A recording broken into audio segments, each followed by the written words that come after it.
This unit will explore the train-to-train and the train-to-compete stages. Now that the children have learned the concept and principles of how to train, you can begin to develop age-appropriate weightlifting-specific coaching programs and then apply that to weightlifting competition. The train-to-train stage corresponds to the ages of 11 to 15 for females and the ages 12 to 16 for males. This is a challenging time for young boys and girls.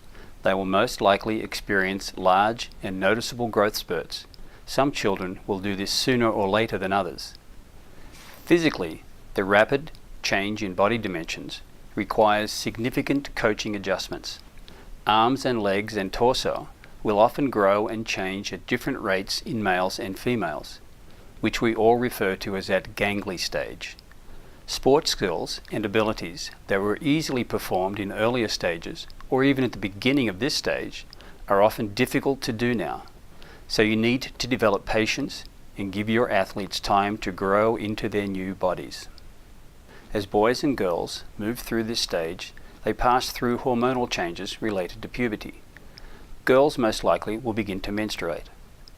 You need to be prepared for emotional mood swings, but don't let hormonal changes be an excuse for bad behavior in or out of the gym. When I was in this stage, I felt out of sync with myself. My arms and legs didn't seem to want to coordinate with each other all the time, and my mental and physical development was also not always in sync. I looked physically mature, but that didn't mean that I was mentally mature. I was grateful that I had a coach who understood this and had the patience to wait for different parts of my body and mind to catch up to itself. Young lifters can now begin to focus more closely on weightlifting as their primary sport of choice, although we still recommend involvement and cross-training in other sports. It is still too early to specialize in only one sport. Athletes should now be participating in 3 to 4 weightlifting workouts per week, between 60 to 90 minutes per session. Total training time should not exceed 300 to 400 hours per year and should involve no more than 1 to 2 competitions per year. The focus is not on winning and personal bests. It is about preparing for and understanding how to compete in weightlifting. Now that young athletes have learned how to train, they should now be ready to apply that foundation in the train to compete stage. This stage corresponds to adolescent males between 16 years of age and their early 20s, and females between 15 years of age and their early 20s. Physically and mentally, this stage is a continuation of what we saw in the train to train stage. By this stage, most adolescent males and females have reached their adult proportions in both body size and brain size. Changes in body size will begin to stabilize, but bones, tendons, and ligaments will continue to develop. So even though the body might not be visibly changing in size, strength changes will continue well into adulthood.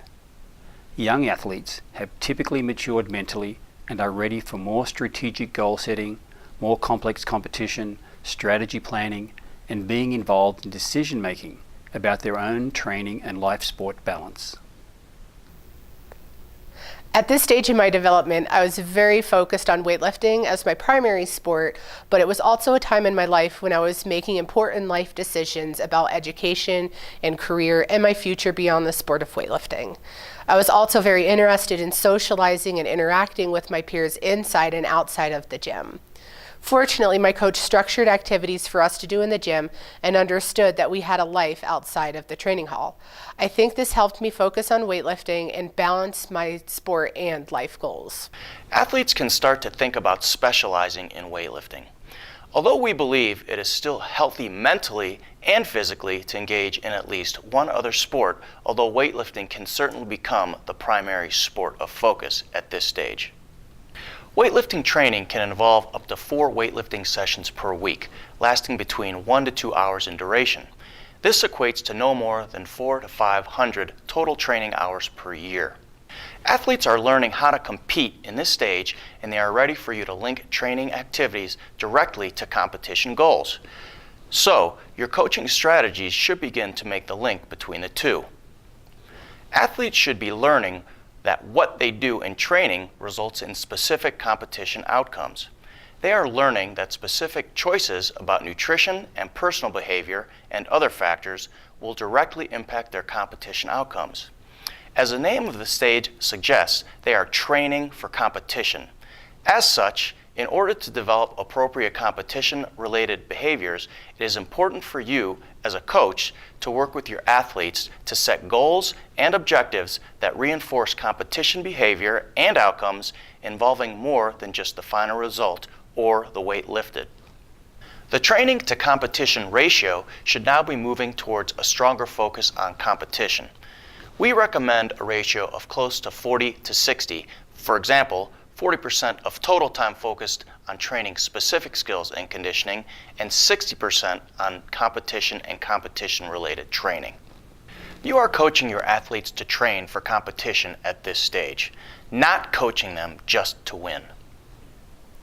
In the next unit, we will look at the elements of coaching to compete successfully in the next stage of USA Weightlifting's athlete development model.